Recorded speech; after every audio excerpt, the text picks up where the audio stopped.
Hello friends, welcome to PEGA Knowledge Base, where knowledge matters. So in today's class, we are going to see what are the guardrails and what are the advantages of guardrails, okay, and how we can improve the guardrails compliance score. So all these things we are going to see. So as I said that in PEGA, we have something called guardrails. So first of all, what is guardrails? Okay, so these guardrails are the best practices that guide the design and implementation of a successful application. Okay, so they are the best practices. So what is mean by best practice? For example, if you take in India, when you are driving any vehicle, we need to follow some rules. Okay, the very first thing is we need to go left side of the road. Okay, so whether you are going on bike, otherwise car or any other vehicle, you should go by left. So if you doesn't go by left, what happens? So obviously you are going to meet an accident. Okay, maybe sometimes if nobody is there on the road, otherwise if it is very little distance, that is fine. But if you want to travel long journey and if there is a more vehicles are okay, more traffic on the roads, we cannot go on the opposite direction. So in the same way, even in PEGA also, okay, so we have some best practices which we have to follow. If we follow that, okay, so then your application is going to be performed better and there are various advantages are there.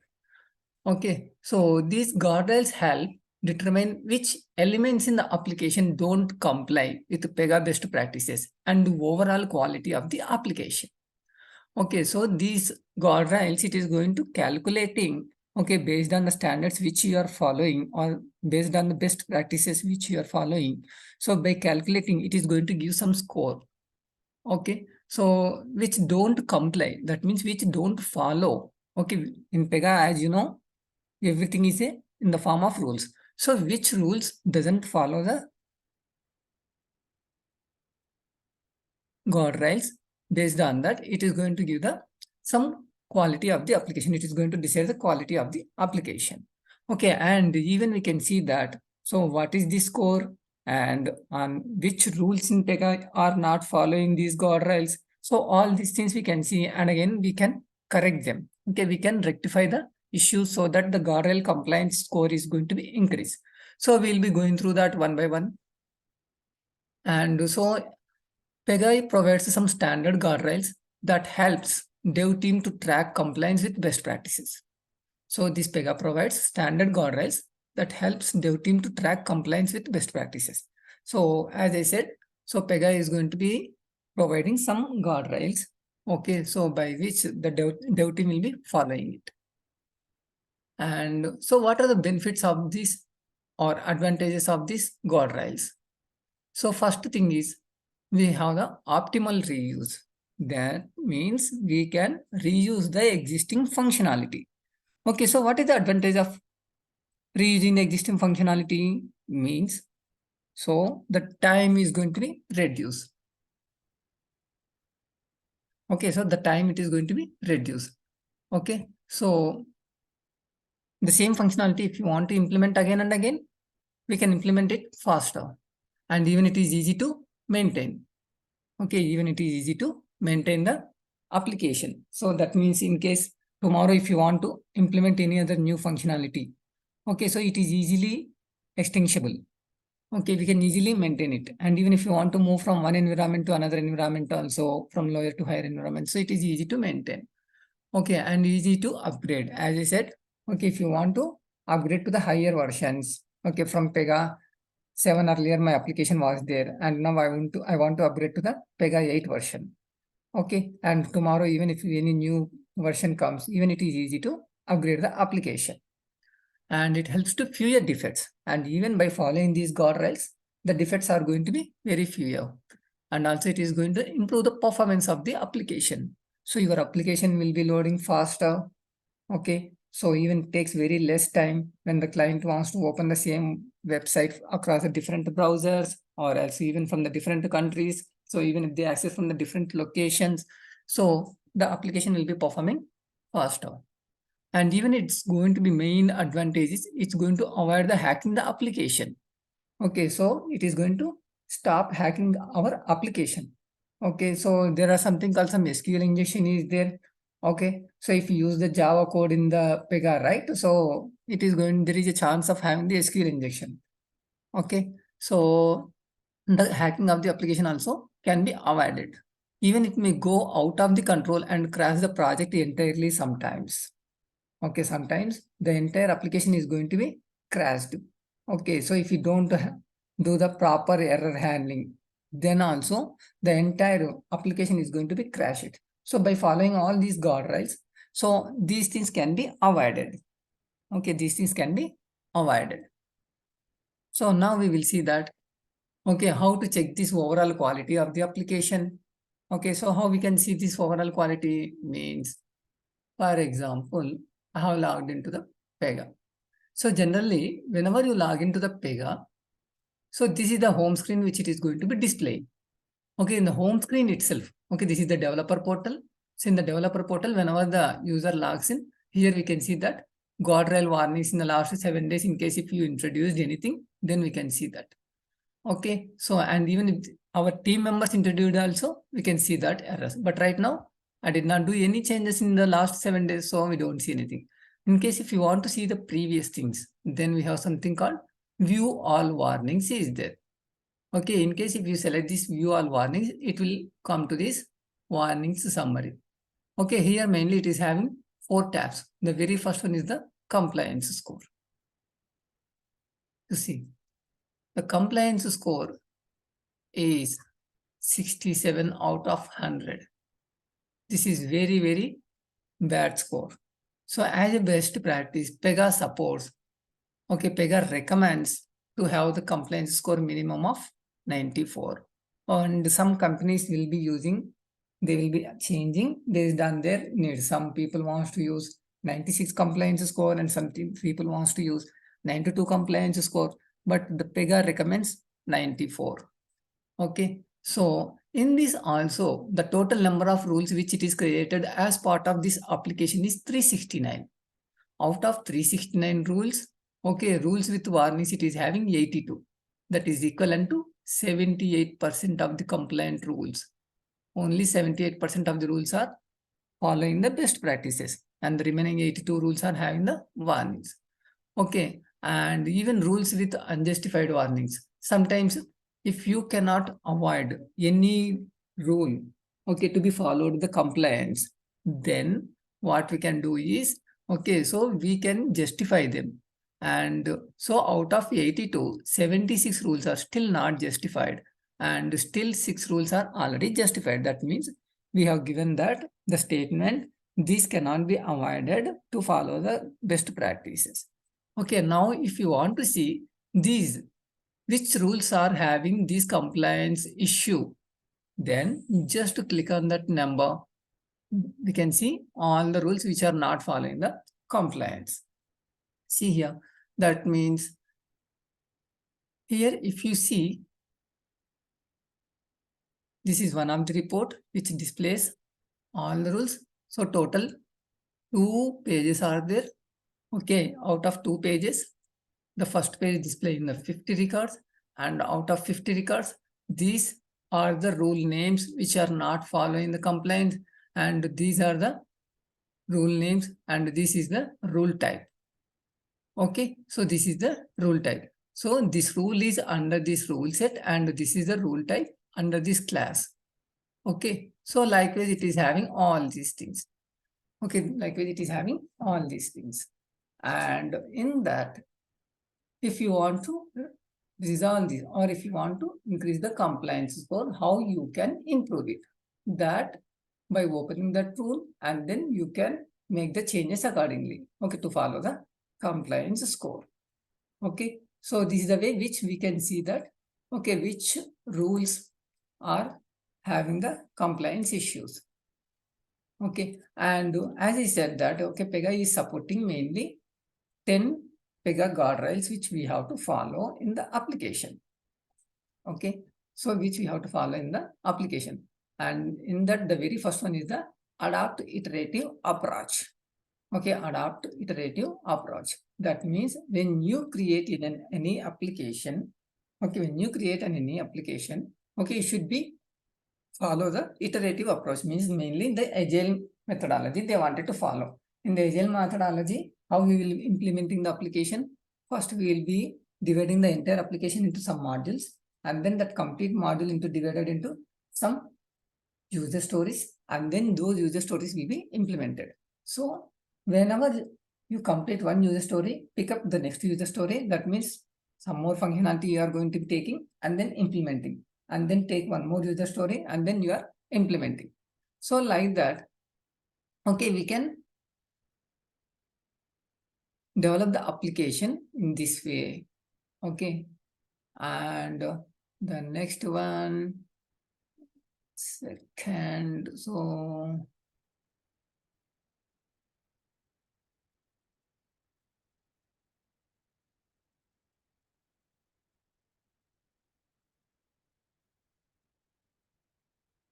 build solid foundation. Okay, so build solid foundation. How we can build the solid foundation means, so it's going to be, okay, it's going to be how generally if you want to construct any building, okay, if you want to construct any building, we will be having something called base. Okay, the base is most important. So in the same way, when you are implementing an any application, okay, when you are implementing an any application, so the very base thing is the class structure. Okay, the base thing is the class structure. You see here, establish a robust foundation. So design your class structure comply with recommended class pattern. Okay, I hope you all know that what are the class patterns are available. Okay, so what are the inheritance types available? So okay, direct and okay, indirect inheritance, and even the abstract class, concrete class. Okay, so all these inheritance and class types need to be created, and it should be understandable, be easy to extend, and utilize the standard work and data classes appropriately. So these are the things which we have to be consider while start creating an application. So the main thing is the class structure. Okay, and use your organization entities as a starting pattern, and then proceed with the class group. So the very initial base, okay, or else parent class is the organization class. Okay, and from there we can extend to the work classes and all those things, or data classes. Okay, and it lead work objects, create and class structure and completed work objects easily. So by this we can easily create the work objects and position rules correctly by class and rule set. So we need to position the rules also properly. That means if you think that the any rule can be used across multiple case types or else multiple divisions, then we need to place it under the parent class. Okay, and actively use inheritance to prevent rule redundancy. Okay, so we have to use the inheritance properly. Okay, and then the third one is do nothing that is hard. Okay, what does that mean? That means they want to, first of all, check that the functionality which we want to implement is already available, whether it is the PEGA functionality, otherwise any other team member already implemented that functionality. So that that functionality we can reuse it instead of creating that again and again. So that the time will be reduced, and even it saves a lot of application development time also. So always use the standard rules, objects, and properties. So reporting, urgency, work status, and other built-in behavior rely on standard properties. So there are so many standard properties available from PEGA that we can use. And need never add a property to control typical work or to manage the status of timing of work. So never add a property to control the typical work or to manage the status.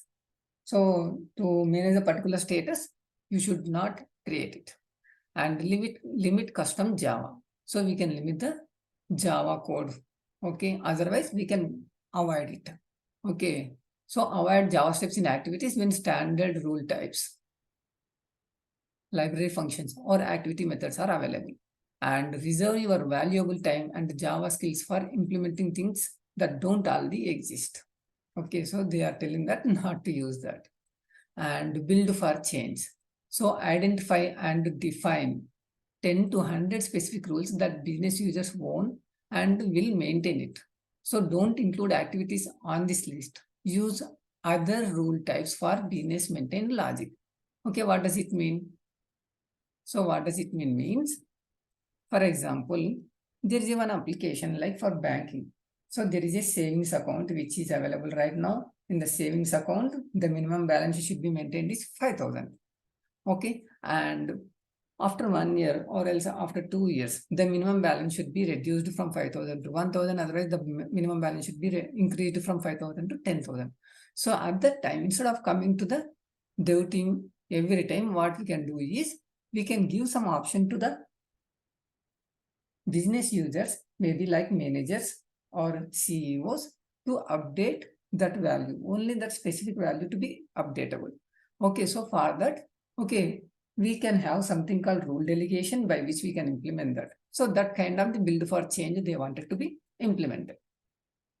Okay, and then design intent driven process. Okay, the process means what? The flows.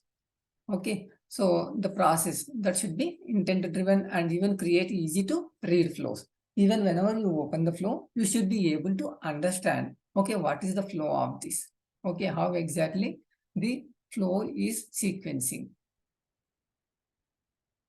I hope you all know that. If you go to the auto loan application here, which I have, so under that process we have, okay, so here we have something called flows. Okay, so the auto approval flow, how it is having. Okay, so if you open that flow, you can easily understand. It should be easily understandable. Okay, so that any new developer comes also, he will be able to understand just by seeing the flow sequence. And even the case types also should be easily understandable. So the case type will be having different stages, and each and every stage contains just different steps and everything like that. Okay, so here just change to the next stage, it is having auto approval. Okay, auto loan summary. Okay, so here they are attaching the PDF and they are attaching the license. Okay, so that means this flow is only for attaching some PDFs and licenses. Okay, so likewise it should be the flows and the case types should be easily understandable to the any developer. It should not be like a clumsy, or else even this should not be a miscommunication kind of the thing like that.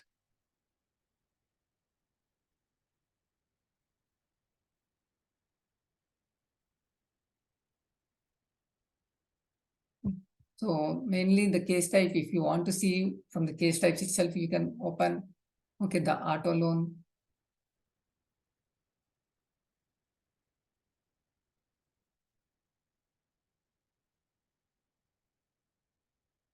So it will be having the complete stages and steps you see here.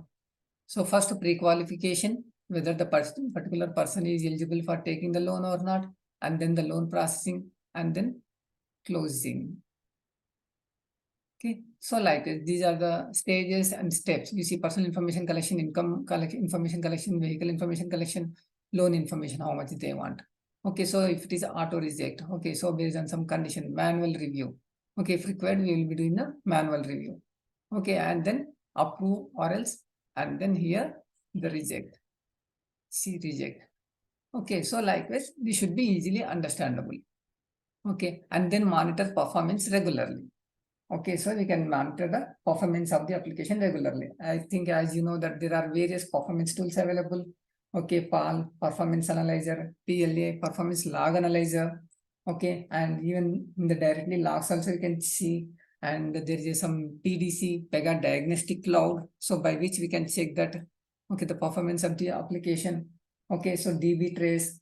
Okay, so database queries, how much time it is taking. So all these things we can, all these tools can be used to check the performance of the application, and calculate and edit declaratively, not procedurally. Okay, means what?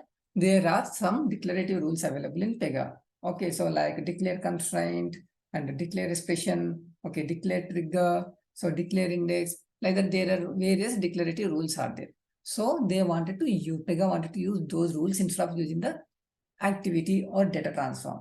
Okay, so to perform some calculations, for example, okay, so if you want to calculate the age, okay, based on the date of birth. So for that, instead of doing this calculation manually in the activity, they wanted to perform through the declarative rules, okay, maybe through declarative expression.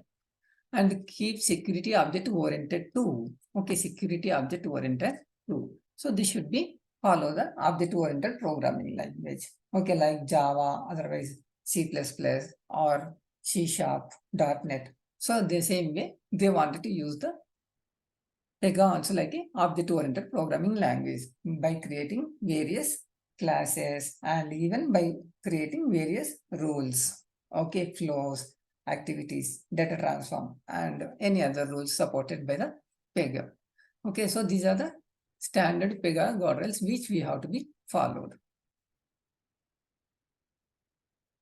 Okay, and so if you want to replace the activity, generally PEGA doesn't want to support using the activity. Then in that case, by which rules we can implement the functionality? What are the other ways to avoid using the activity?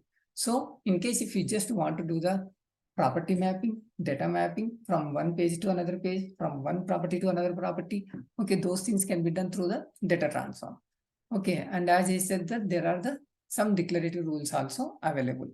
Okay, so for that expression when rules on change, trigger, index, etc. And we can also use the collection rules. Okay, by which again we can call on any other rules. Okay, make it as a some collection and then execute that. And even there are some decision rules also in flow and ticket are there. Okay, so the decision rules. Okay, when rule, all these things. Okay, and we can also use the data pages to call the integration rules, okay, etc. So these are the rules by which we can do that. And here, okay, those are the best practices which PEGA supporting to use that. That is fine. Then, okay, so here we have seen that there are various rules which are not following the compliance. Then how we can improve the compliance? Okay, how we can improve the compliance? So that in case if you want to see, okay, for example, here, if you open any rule, okay, here this is the activity which it is having. Okay, create platform trial sample work. If you open that rule, okay, if you click on that rule, then that rule will be opened. And once after opening that rule, here you see this record has 6 severe or moderate warnings and 6 info warnings. So if you click on this view, then we can see what are the issue it is having. So here the very first one is the security. When enabling invocation from the browser, activity should be secured with a privilege.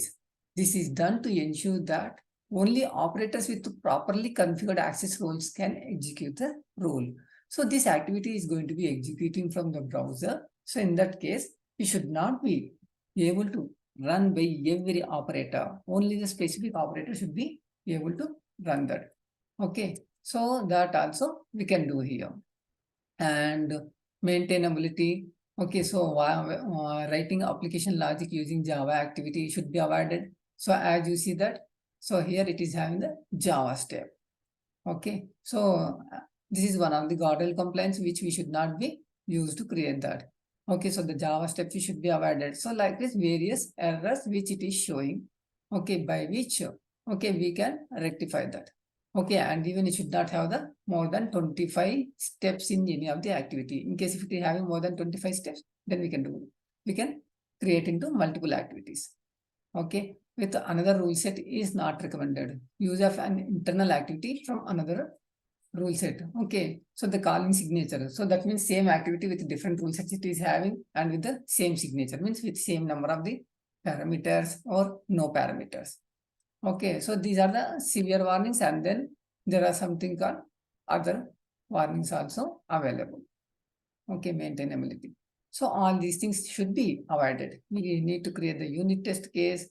Okay, and here the security, be careful not to write sensitive or confidential information, including encrypted properties and any properties from encrypted blobs to logs. Okay, so when you are writing into the logs, be careful. So the entire information should not be there. Okay, likewise, all these errors it is showing, and we can rectify the errors accordingly. So activity type is having, data transform is having, database is having, report definition is having. So all these rules are not following the compliance. Even this win rule also not following this. Okay. So likewise, we can check the compliance score and then we can resolve the issues. Otherwise, we can modify the rules in such a way that the performance will be increased and the compliance score will be increased accordingly. Okay, guys. So if you like this video, please like. If you feel that okay, it will be useful for your friends, please share this video to your friends. And if you want more videos like this, please comment and subscribe to our channel. Thank you, guys. In the next video, I'm going to come up with activity rules, okay, by which we can improve it. 100% sure that you will be knowing something new in the activity rules. Thank you, guys. Bye.